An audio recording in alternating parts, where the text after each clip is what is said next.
So in the last lecture, we have seen some of the organisms which are present in the kingdom Protista. In previous lecture, we have completed all the different types of organisms with their distinguishing characters which are included in the kingdom Protista. So up till now, we have completed two different types of kingdoms, kingdom Monera and the kingdom Protista. जर आपण तो chart जर बघितला 5 kingdom सिस्टीमचा, सगळ्यात सुरुवातीचा जो आहे तो किंगडम मोनेरा, युकॅरियोटिक मधला पहिला किंगडम युनिसेल्युलर ज्याला आपण म्हणतो तो झाला प्रोटिस्टा. आता परत आपण कशाकडे येणार आहे, मल्टीसेल्युलर मध्ये परत दोन ग्रुप, ऍटोट्रॉपिक आणि हेट्रोट्रॉपिक. ऍटोट्रॉपिकचा जो ऑर्गॅनिझम आहे that organism is non as the kingdom Plantae. आतापर्यंत जे दोन किंगडम बघितले ते समजा प्रिमिटिव्ह आहेत, युनिसेल्युलर आहेत. आता मल्टीसेल्युलर मध्ये विभागणी करताना काय केली, ऍटोट्रॉपिक आणि हेट्रोट्रॉपिक. स्वतःच अन्न स्वतः तयार करू शकणारे ऍटोट्रॉपिक आणि न तयार करणारे heterotrophic.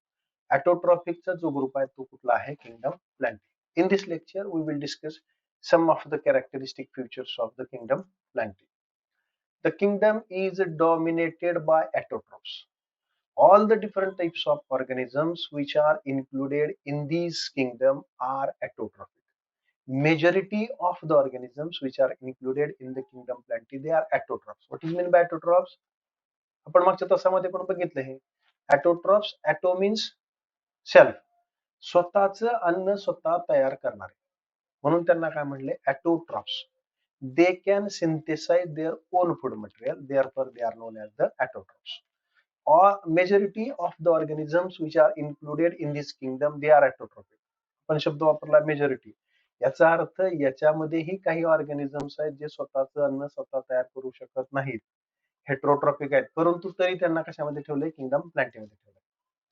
It also includes some semi-autotroph members, the insectivorous plants like the Venus, flaptrap, pitcher plant, bladderwort, as well as heterotrophic parasitic members like the Cuscuta.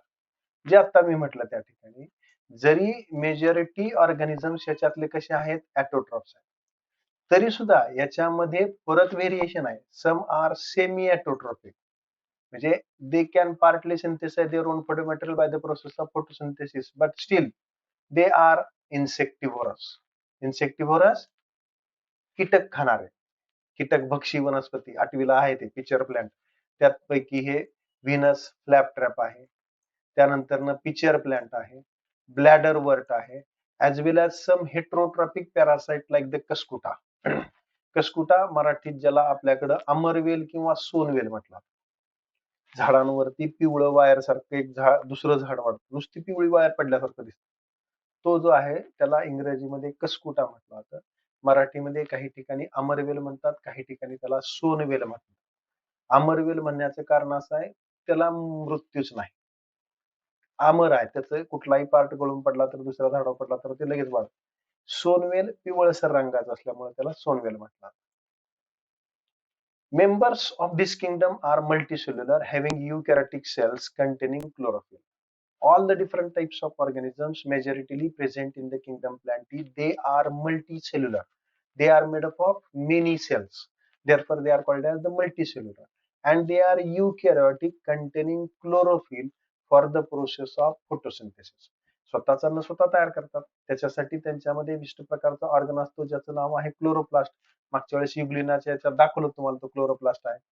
तसं याच्यामध्ये सुद्धा क्लोरोप्लास्ट असतो, त्याच्यामध्ये जे फोटोसिंथेटिक पिगमेंट आहे त्याला क्लोरोफिल म्हटलं जातं, ज्याच्या साह्यानं ते फोटोसिंथेसिस करतात आणि फोटोसिंथेसिसच्या माध्यमातून स्वतःचं अन्न स्वतः तयार करतात. Cells have cell wall mostly made up of cellulose.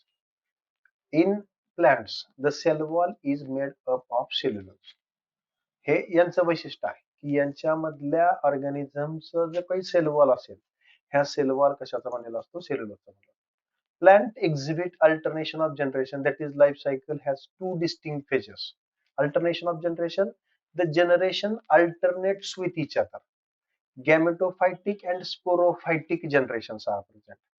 म्हणजे त्याचं जे काही व्हेजिटेटिव्ह ग्रोथ आहे ती व्हेजिटेटिव्ह ग्रोथ संपते, नंतर रिप्रोडक्टिव्ह ग्रोथ चालू होते. रिप्रोडक्टिव्ह ग्रोथ मध्ये स्पोर्स तयार होतात, मेल स्पोर आणि फिमेल स्पोर, ते फ्यूज होतात, फर्टिलायझेशन होतं आणि परत त्यांची दुसरी व्हेजिटेटिव्ह स्टेज चालू होते. ह्या दोन फेजेस जे आहेत वे अल्टरनेटिव्ह होत जातात गॅमेटोफायटिक आणि स्पोरोफायटिक फेज जे आहे ते अल्टरनेट होत जाते, म्हणून त्याला म्हटलं जातं distinct alternation of generation. Kingdom plenty is divided into two major kingdoms or two major groups, cryptogams or and the phanerogams. क्रिप्टोगॅमी किंवा क्रिप्टोगॅम्स, फॅनोरोगॅमी किंवा फॅनोरोगॅम्स, दोन्हीचा अर्थ एकच. हा किंगडम जो आहे, किंगडम प्लॅन्टी फार मोठा आहे. याच्यामधले जे काही ऑर्गॅनिझम्स असतील, शक्यतो प्लॅन्टी म्हणजे काय, आपण त्याला वनस्पती म्हणतो. ह्याच्यामध्ये जेवढ्या काही वनस्पती असतील, ह्या वनस्पतीची विभागणी दोन भागामध्ये केली जाते, क्रिप्टोगॅमी किंवा त्यालाच म्हटलं जातं क्रिप्टोगॅम्स आणि फॅनोरोगॅमी किंवा त्याला म्हटलं जातं फॅनोरोगॅम्स. हे कोणत्या सब किंगडम्स आहेत, या सब किंगडम्स मध्ये अजून कोणकोणत्या डिव्हिजन्स आहेत, याच्यासाठी आपल्याला सेपरेट चॅप्टर आहे किंगडम प्लॅन्टी, त्याच्यामध्ये आपण ते डिटेलमध्ये बघू. इथं फक्त एवढंच लक्षात घेऊयात आपण की kingdom Plantae subdivided into two subkingdoms as a cryptogams and the phanerogams. These are the examples of semi autotrophs, जे या ठिकाणी आपण बघितलं होतं. ह्याच्यातला हा व्हीनस फ्लाय ट्रॅप जो आहे तो ही वनस्पती, हे जे व्हीनस फ्लाय ट्रॅप म्हटलंय ती ही वनस्पती. फ्लाय ट्रॅप जे मासे आहेत त्या माशाला ते पकडतात म्हणून त्यांना फ्लाय ट्रॅप म्हटलेलं आहे. ही पहिली वनस्पती. त्यानंतर ही पिचर प्लांट, त्याच्यामध्ये कीटक जाऊन बसला, हा फ्लॅप पडतो, आतमध्ये तो कीटक जळून जातो. आणि त्यानंतर हे ब्लॅडर वर्ट, जे शक्यतो पाण्यामध्ये वाढतं. ह्या ज्या वनस्पती आहेत, ह्या वनस्पतींना इन्सेक्टिव्हरस म्हटलं, जे आपण इथं बघितलं होतं सुरुवातीला. ह्यांचे एक्झाम्पल्स आपण या ठिकाणी डायग्रामॅटिक, बाकीचे तर काय वनस्पती आपल्या सभोवताली भरपूर आहेत, त्याचे एक्झाम्पल्स आपल्याला घेण्याची गरज नाही. फक्त ह्या ज्या वनस्पती आहेत इन्सेक्टिव्हरस, आपल्या भागामध्ये जास्त दिसून येत नाहीत, म्हणून फक्त आपण ते डायग्रामॅटिकली या ठिकाणी मांडले. ते समजा फ्लाय ट्रॅप असेल, पिचर प्लांट असेल किंवा ब्लॅडर वर्ट असेल, these are the semi-autotrophs and they are called as the insectivorous. Insectivorous का म्हटलं जातं, they digest insect. वनस्पती जरी असल्या तर ते किडे खातात, म्हणून त्यांना इन्सेक्टिव्हरस म्हटलेलं आहे. त्याचे 3 एक्झाम्पल्स आपल्याकडे हे दिसत नाहीत, आपल्याला कुठे आढळत नाहीत. ह्या 3 आहेत. हे जे पहिलं आहे, हे पहिलं ज्याला फ्लाय ट्रॅप म्हटलं जातं, ही माशी बसलेली दिसते, हे जो काट्यासारखं आहे ते बरोबर ह्याच्यात अडकून जातं आणि असंच त्याचं हे होतं. ह्या ट्रॅप मध्ये पूर्णपणे माशी हे करून आणि ते डायजेस्ट झाल्यानंतरच ते उघडतं. परत दुसरी माशी बसली, परत ते ट्रॅप करते. त्यानंतर हे पिचर प्लांट, हे जे झाकण दिसते असं ह्याच्यावरती, ह्याच्यात किडा जाऊन बसला की ते झाकण पडतं. आता यांचं वैशिष्ट्य असं आहे, हे इन्सेक्टिव्हरस आहेत. इन्सेक्ट कशाकडे अट्रॅक्ट होतात, कशाकडे, नेक्टरकडे, मध, चिकट गोड वस्तू त्या. मग हे जे काही त्यांचं ऑर्गन्स डेव्हलप केलेले आहेत, ह्या ऑर्गन्स मध्ये आतमध्ये त्याच्यामध्ये नेक्टर असतं, ते खाण्यासाठी ते किडे तिथे येतात आणि ते किडा तिथं बसला की बरोबर ते चिटकून बसतात. त्यानंतर हे पिचर प्लांट, हे झाकण जे आहे, तसं समजा हे होल आहे, या होलच्या वरती हे झाकण आहे, किडा आणून बसला ही फ्लॅप बंद, मग तो किडा आतमध्ये गुदमरून मरून जातो. काही विशिष्ट प्रकारचे हॉर्मोन्स पण सिक्रेट करतात, ते डायजेस्ट करतात, म्हणून त्यांना काय म्हटलं, insectivore. So this is all about the characteristic features of the kingdom Plantae. याचं आपण इथं डिटेलमध्ये का घेतलं नाही, तर याच्यासाठी स्वतंत्र चॅप्टर आहे, त्या चॅप्टर मध्ये आपण ते डिटेलमध्ये बघू. Next kingdom, that is the kingdom फंजाय. आता ॲटोट्रॉप नंतर कुठला होता, हेट्रोट्रॉप्स. हेट्रोट्रॉप्स मध्ये परत दोन विभागणी केली. एकाला काय म्हटलं होतं, ऍब्सॉर्प्टिव्ह मोड ऑफ न्यूट्रिशन, दुसऱ्याला काय म्हटलं होतं, holozoic mode of nutrition. Absorptive mode of nutrition मध्ये किंगडम फंजाय आणि होलोझोइक मोड ऑफ न्यूट्रिशन मध्ये किंगडम अॅनिमल आहे, जो आपण नंतर बघणार. आता आपण किंगडम फंजाय बघतोय. These are eukaryotic heterotrophs showing extracellular digestion. त्यांचं वैशिष्ट्य कसं आहे पहा. These are eukaryotic, these are multicellular. Plant पासून खालचे हे कॅरेक्टर कॉमन असेल, eukaryotic, multicellular. पुढचं व्हेरिएशन काय असेल, प्लॅन्ट्स काय आहेत, ॲटोट्रॉपिक आहेत, हे काय असणार आहेत, हेटेरोट्रॉप्स. म्हणजे eukaryotic, heterotrophs, multicellular, showing extracellular digestion. That is, these organisms digest food material outside their cell or outside their body. Therefore, that is known as extracellular digestion. पचनक्रिया जी आहे, आपण काय करतो, अन्न खातो आणि आपल्या शरीराच्या आतमध्ये अन्नाचं पचन होते, मग ते झालं एक्स्ट्रा इंट्रासेल्युलर डायजेशन. हे कसं एक्स्ट्रा सेल्युलर, बाहेरच्या बाजूला. बुरशी जी आहे, बुरशी एक विशिष्ट प्रकारचं केमिकल सिक्रेट करते, ते केमिकल त्यांच्या शरीराच्या बाहेर येतं, ज्याच्यावरती ते वाढतात तिथं ते डायजेस्ट होतं आणि ते नंतर शोषून घेतात, ऍब्सॉर्ब करतात. म्हणून आपण काय म्हणलो होतं, absorptive mode of nutrition. They are found in warm and humid places. उबदार आणि दमट वातावरण, पाणी जर असेल, बुरशी कधी वाढते, जास्त पावसाळा जर असेल तर त्यावेळेस बुरशी वाढते, कारण वातावरणामध्ये आर्द्रता जास्त असते, ह्युमिडिटी ज्याला म्हटलं जातं, आणि त्याचबरोबर थोडीशी उष्णता असते, दमट वातावरण असतं, त्या वातावरणामध्ये हे चांगले वाढतात. They have simple body which may be unicellular or made up of long thread-like structures called as hyphae. काही युनिसेल्युलर आहेत, ईस्ट सारखे ऑर्गॅनिझम जे आहेत ते एकच पेशी आहे, एकाच पेशी. तर बरेचसे मल्टीसेल्युलर आहेत आणि त्याच्यामध्ये पण मल्टीसेल्युलर हायपी आहे, दोऱ्यासारखं त्याचं ते थ्रेड्स वाढत जातात, त्याला म्हटलं होतं hyphae. Large fungi such as mushrooms have a compact mass of cells. Mushrooms एक विशिष्ट प्रकारचा ग्रुप आहे या फंजाई मधला, ह्यांचा एक विशिष्ट प्रकारचा मास ऑफ सेल्स असतो, कॉम्पॅक्ट स्ट्रक्चर तयार होतं, इडिएबल्स असतात, ते आपण पुढे बघणारच आहोत, त्याचे एक एक एक एक गोष्टी आपण पुढे बघणारच आहोत डिटेलमध्ये. ते जे आहेत याच्यामध्ये मशरूम्स पण आहेत. Unicellular organisms have a protoplast with many nuclei. Example Rhizopus, Saccharomyces, Yeast unicellular fungus. हे काही त्याचे एक्झाम्पल्स आहेत. Filamentous fungi consist of a body called mycelium in which hyphae are present. काही फंगस जे आहेत ते फिलामेंट सारखे आहेत, रिबन सारखे आहेत, आणि त्यांचं जे काही ते स्ट्रक्चर रिबन सारखं लांबत चाललेलं आहे त्याला म्हटलं जातं mycelium, or in which the hyphae is present. The hyphae may be with septa or without septa. मध्ये त्याला डिस्टिंक्ट सेपरेशन असेल त्याला काय म्हटलं जातं, सेप्टा. काही याच्यामध्ये ते सेप्टा असतात तर काही याच्यामध्ये सेप्टा नसतात. दे मे बी युनि और मल्टीन्यूक्लिएट. The septal structure which is formed, that hyphae may be made up of single nucleus, then it is known as a uninucleate, or many nucleus, then it is known as the multinucleate. जे हायपल structure आहे त्याच्यामध्ये जे काही septa तयार झाले त्याच्यामध्ये एक nucleus असू शकतो किंवा एकापेक्षा जास्त असू शकतो. एक असेल तर काय म्हणणार युनिन्यूक्लिएट, जास्त असतील तर काय म्हणणार मल्टीन्यूक्लिएट. The non-septate multinucleate hyphae are called sinusotic hyphae. The septa, they are non-septate multinucleate hyphae, they are called as sinusotic hyphae. ज्यांच्यामध्ये सेप्टा नाहीत आणि जे मल्टीन्यूक्लिएट आहेत अशांना काय म्हटलं जातं, सिनोसायटिक हायपी. The cell wall in fungi is composed of a chitin, a polysaccharide or a fungal cellulose. It is the unique characteristic feature of the cell wall of the fungus. The cell wall is made up of tough component that is known as the pectin. It is a polysaccharide, or this is also known as the fungal cellulose. आता याचं वैशिष्ट्य पहा, हे काय करतात, दुसरं जे काही ऑर्गॅनिझम्स आहेत त्याचं सेल डायजेस्ट करू शकतात. मग जर सेल डायजेस्ट करायचं असेल तर पहिल्यांदा सेल वॉल डायजेस्ट झाला पाहिजे. समजा प्लांट वरती बुरशी वाढायला आली तर त्या प्लांटचे काही जे सेल्स आहेत त्याचा जो सेल वॉल आहे त्याच्यामध्ये सेल्युलोज आहे ते डायजेस्ट झालं पाहिजे. यांच्यामध्ये विशिष्ट प्रकारचा हार्मोन आहे जो तो सेल वॉल डायजेस्ट करणार आहे, त्यात सेल्युलोज डायजेस्ट करणार.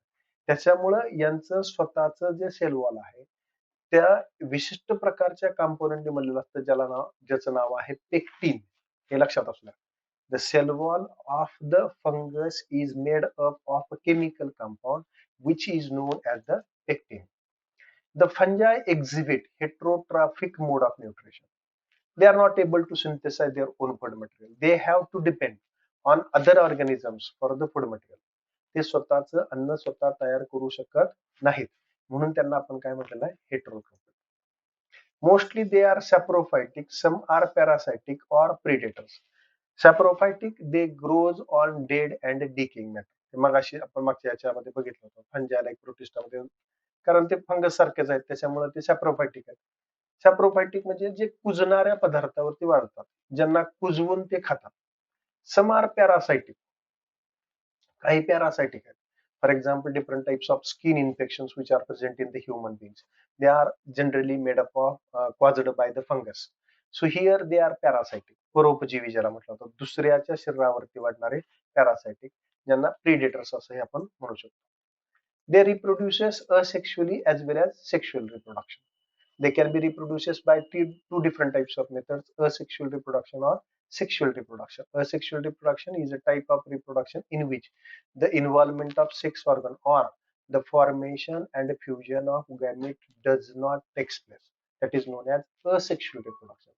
Sexual reproduction is a type of reproduction in which formation and fusion of gamete takes place, that is known as the sexual reproduction. ते आपण परत नंतर आपल्याला परत त्याचा टॉपिक आहे त्याच्यामध्ये डिटेलमध्ये बघूया.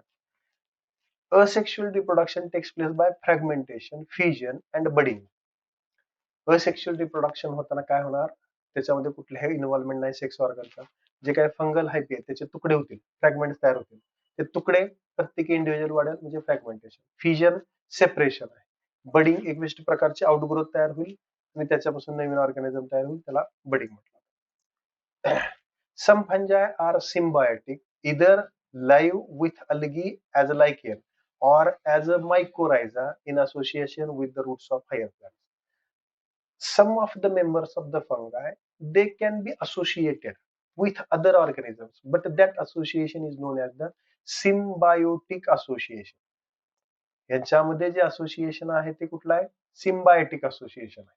ते सिम्बायोटिक असोसिएशन म्हणजे काय, दुसऱ्या बरोबर राहतात, परंतु ज्यावेळेस ते दोघं एकत्र राहत असतात त्यावेळेस दोघांनाही एकमेकापासून फायदा होत असेल तर त्याला सिम्बायोटिक म्हणायचं. मगाशी आपण पॅरासायटिक म्हटलं होतं, फंगस मे बी पॅरासायटिक.